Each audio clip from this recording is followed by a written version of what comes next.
En combien de temps, merci Jade, on estime qu'on a bien testé une landing page? En fait, pour moi, c'est un nombre de visiteurs.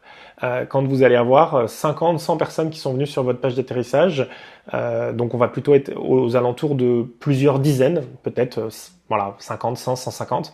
On va regarder combien de personnes ont converti. Alors forcément, si ma page d'atterrissage, mon but c'est de vous vendre quelque chose à 200 euros ou à 5000 euros, eh ben, je vais pas avoir le même taux de conversion que quand je vais vous vendre quelque chose à 10 euros ou que je vais rien vous vendre, mais je vais vous inciter à télécharger un livre blanc. Donc, mon livre blanc, si il est visité par ma page, elle est visitée par 100 personnes et que j'ai la moitié des gens qui convertissent, bah, je vais en faire une deuxième version à côté.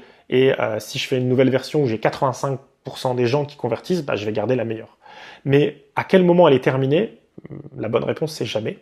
Tu sais très bien, toi-même tu sais Jade, que on n'a pas fini de tester une landing page et qu'il faut toujours l'améliorer.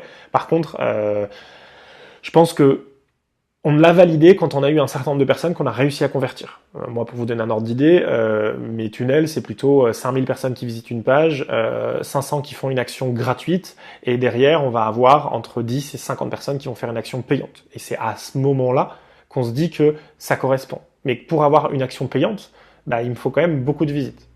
Voilà. Beaucoup de visites, soit par les réseaux sociaux, on travaille sur une communauté, soit bah, sur de l'achat de trafic, parce qu'aujourd'hui, rien de tel qu'un peu d'achat de trafic bien utilisé, hein, c'est pas évident, pour valider une landing page.